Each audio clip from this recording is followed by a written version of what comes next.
Please. না তুই আমার এটা কিচেন। চুপ করো। কাজে যাবে বাঁচাও, তুমি পাবে এর শাস্তি। পাগলি। ডিএম মনিকা একজন অত্যন্ত সৎ ও সাহসী তরুণী অফিসার। একটি জেলার নতুন ডিএম। একদিন তিনি সাধারণ পোশাকে থানার আশেপাশে ঘুরছিলেন। সেখানে তিনি এক বৃদ্ধকে কাঁদতে দেখে এগিয়ে গিয়ে জিজ্ঞেস করলেন, কি হয়েছে বাবা, আপনি এত মন খারাপ করে বসে আছেন কেন?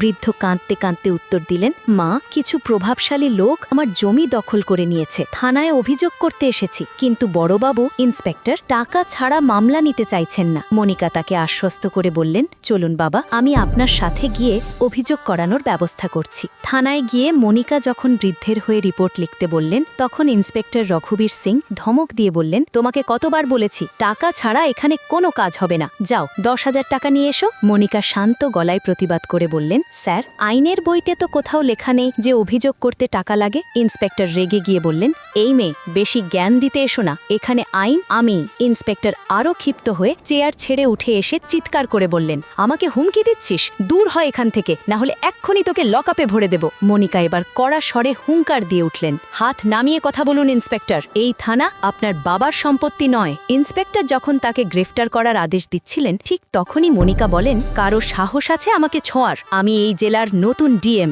মনিকা। এ কথা শুনেই ইন্সপেক্টরের মুখ ফ্যাকাশে হয়ে গেল। তিনি ভয়ে কাঁপতে কাঁপতে স্যালুট দিয়ে বললেন, জয় হিন্দ ম্যাডাম, আমার অনেক বড় ভুল হয়ে গেছে, দয়া করে মাফ করে দিন। ডিএম মনিকা শক্তভাবে বললেন, এটা তোমার ভুল নয়, এটা তোমার অভ্যেসে পরিণত হয়েছে। সাধারণ মানুষের সাথে খারাপ ব্যবহার এবং ঘুষ নেওয়ার জন্য তোমাকে এক্ষুনি বরখাস্ত করা হলো। কিন্তু আমার কষ্ট একটাই, তোমরা লাইক কমেন্ট শেয়ার করো না।